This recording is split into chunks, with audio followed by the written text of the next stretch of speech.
Welcome to the Jill on Money Show. It's Thursday, April 14th, and we are here to try to help you make better financial decisions. Would you like to get a little assistance with that? Both Mark and I are certified financial planners. Now, we don't do that. That's not like our main gig.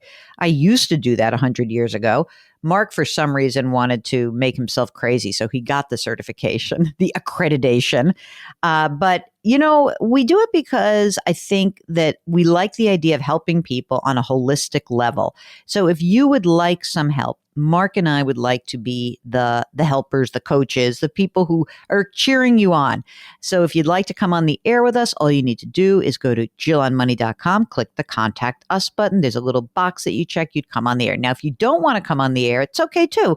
We do email episodes so I can try to relieve Mark's former anxiety. You don't have it anymore. Former anxiety of actually seeing the email inbox pile up. Mark, I got down to 4 emails over last weekend, and now I'm just killed again. To see everything in such a small window, it's fabulous. Like, oh my gosh, that's it? Anyway, that's all gone. Long gone. Okay, so let's get to your questions. This is from Linda, who's asking about a Roth conversion. Linda writes, "Hi, Jill. I'm 58 and I retired 2 years ago. I am considering a series of Roth conversions over the next 5 years or so. I'm currently in the 12% tax bracket, and I do anticipate that my future bracket will be 22% when I begin distributions from tax-deferred accounts. Which type of assets would be optimal for the conversion?" Here's our choices. The tax-deferred IRA consists of fixed income, financial, healthcare, and industrial stocks, domestic, international, blah, blah, blah. And the assets in the Roth are more concentrated in tech, international, and REIT. This makes no difference to me. It makes no sense for me to worry about asset allocation types and how you do it. Take a little bit from everything. I presume you're in an environment where, meaning a brokerage firm, where you're not getting charged for this. It doesn't matter whether it's an exchange traded fund. It doesn't matter if it's an individual stock. It matters that you just do it and that you have the ability to pay the tax with money that's outside of retirement accounts. So, I mean, it's fine if you want to have the Roth be sort of more long-term growth stuff, but it doesn't matter. I say do it. Try to stay into the 12%, but if you get to the 22%, that's okay too. It's not the worst thing in the world. Just make sure that your allocation is overall what you want it to be. Get going, girl. Do it. Okay. Oh, look at this, Mark. New from someone named Erica, who's 18 years old and writing to us. Do you love that? Okay, this is what Erica writes. "My mom always has your podcast playing in the car, so I'm becoming a fan." Yeah, an 18-year-old college student. She's finishing up her first year of school. Her parents are paying for college. Woot! And I live at home for now. I'll be home for 2 more years, and then she's going to attend NYU dental school. Wow. That's going to be very expensive, I presume. And then she's going to live in the city. She says, "My parents will be helping me out as much as they can. I think I might need a small student loan. They plan on paying for all of it. I'll work 5 hours a week at a dental office, and she gets paid $18 an hour. Doesn't seem like that much for a dental assistant. I use my own money for closed books and personal expenses. I've got $7,000 in savings, $3,200 in savings bonds, double E bonds, and I would like to start investing some of my savings account, but I don't know which type of account I should open. I'd like to put $5,000 into some type of account so the money could start making money. Also, my savings bonds are starting to mature. Where can I invest that money? Or should I leave them for 10 more years and earn a little bit of interest?"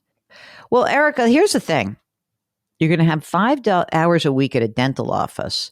Well, maybe let's open a Roth IRA for you, first of all. Okay. And then you can put some money in there. But aren't you going to need money to live on? Like, I'm not clear about this whole what's out of her pocket and what's her parents. Are you, Mark? You know what I mean? Like, it's like she's paying, they're going to help. She might need a small student loan. Why get a loan if you can pay for it? First of all, I think if you cash out the savings bonds now and you use it for education, you get a preferable tax treatment on that. So maybe that's what I would do first before I get a loan. I don't know how much the money is. Here's the deal. Whatever you think you're going to need in the next year, don't invest. Otherwise, you can open a Roth IRA. You can do that at many different places. You can do that at T. Rowe Price or Vanguard or Schwab or Fidelity or TD Ameritrade. You can do it wherever you would like to sort of land generally as an investor. And you should play around with it. Don't use Robinhood. I'm really constitutionally opposed to that company. And then you just pick a target date fund for way, way, way out. Like, you're 18. So let's see, 60 years out, Mark? How far out do target date funds go? I'm not sure. But anyway, okay, 2070, that's your fund. And go from there, Erica. And if I've missed something, of course, let me know. But again, anyone who's thinking about this idea that I want to start investing, make sure that when you're starting to invest, that you've got this idea that I don't need this money for anything else. Because if you need that money in the next 2 years or 3 years, I don't know how long dental school is, but I think it's a long time, then don't invest it. Okay? All right. On the other end of the spectrum, we've got Kara, who writes, "Hi, Jill and Mark. I listen every morning and I love your show. Wouldn't it be nice if Kara said that and I didn't say that, Mark? So I didn't have to sound like I was a self-promoting person that I am?" Oh, well. Okay. Here's what Kara says. She's turning 60 very shortly and needs help understanding why it shouldn't be a priority to have our mortgage paid off before we retire. Okay. Here's the deal. They've got a 10-year fixed rate at 2.5%. They've got $194,000 left on their mortgage. The house is worth $3 million. Yowza. And it's their largest monthly expense, about $2,100 a month. We don't have a lot saved in retirement, $1.2 million to generate that payment. Are we better to be done with it? My husband and I are both 60. Kids are done. No other debts. They make $250,000 a year and they're tired and they want to retire at age 65. It would give us peace of mind. We have an 8-month emergency fund, no other assets. What do you think about getting it paid off in the next 4 years? We continue to fund retirement accounts in the meantime. Mark, sometimes the math is not going to work on these people. This is what I think, right? Do you agree? I mean, I'm going to tell you that it's actually irresponsible. If I were saying, let me just give you what you should do. No, you shouldn't pay this debt off. You don't have that much money. So you need to build up your retirement income. And you've got to be able to say that, you may be able to whittle it down 5 years from now. I don't understand why we are paying off a 2.5% note. I really don't. You make $250,000. You want to retire in 5 years, then build up your assets, not all retirement, maybe do some retirement and do some non-retirement asset saving as well. And then 5 years from now, let's see where you stand. But I don't know what your expenses are. I don't know what your Social Security is going to be. I mean, you're going to retire when you're 65. What are you doing between 65 and Social Security? Are you going to collect it early? There's a lot missing here. And so I get that you're tired and I get that you don't like debt, but what I don't get is how we're going to make you actually be able to afford to retire unless you give me some more information. I will explain more. How about this, Kara? Let me make a deal with you. You're going to hear this. I encourage you and your husband to come on the air with us so that we can talk through. Maybe you can pay it off, but given the facts that you've just given me, I don't think so. So I need more facts. Listen, I'm hopeful. Maybe, Mark, maybe they've got big pensions. Maybe that's something that's out there, right? But we don't know. And so you didn't give us quite enough information. I really would love to help make your dream a reality. Which I very often don't do. Okay, this is from Shirley. Hi, Jill and Mark. I love your show and especially like to listen to your advice on retirement. Okay, so Shirley's going to retire this spring and she's worried about how to manage their finances going forward. She and her husband both have pensions. Awesome. He will be applying for Social Security this year. She's going to hold off. She's 63. She says, what do I do with my 401k? That's a big question. He has an IRA. It's managed for a 1.25% fee. And she says, I'd like to just roll over my 401k to Vanguard or something with low fees because I don't want to lose all the money in fees. But with the world in turmoil, I'm afraid to make a mistake in picking the wrong funds. What do you think? I am risk averse. If a person is too unsure, should they just go with a financial advisor? Good question. Let's see what they got. In addition to our pre-retirement accounts, $750,000, they've got stocks, about $50,000 they're going to sell. I know a robo-advisor will not give advice on when to sell the stock. Thank you for all you do. You guys are great.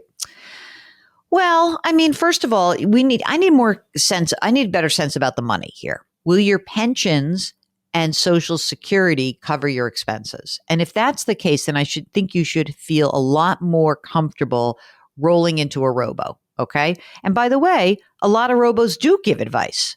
They really do. Betterment or Vanguard or Schwab, they all have levels of service that also contain an advice portion. They're not going to say, oh, they're not going to time it. You've got 50 grand of stock that you're going to sell, then sell it, whatever. But I need to know from your perspectives, what it is that you're trying to accomplish. And I don't think if you're paying 1.25% to a manager just for money management, you're paying too much. If the person's really helping you with financial planning, then you're paying an appropriate amount, maybe, depending on how much money you have. But overall, I don't think you should be scared to make a big mistake, but I do think that I'd like to know more about you. This is what I used to do when I was an investment advisor, which is there were these, at first we would just have these conversations with people where you'd just ask them the questions. Then you'd ask them to fill out the forms. And then you have forms and you pre-populate the forms. Here's what we need. But what we found was that people, of course, didn't do that. They just wanted to tell their stories, which is different when you're talking to an investment advisor, right? That's a very different kind of conversation. But that said, we'd love to help you. So please give us lots and lots of information.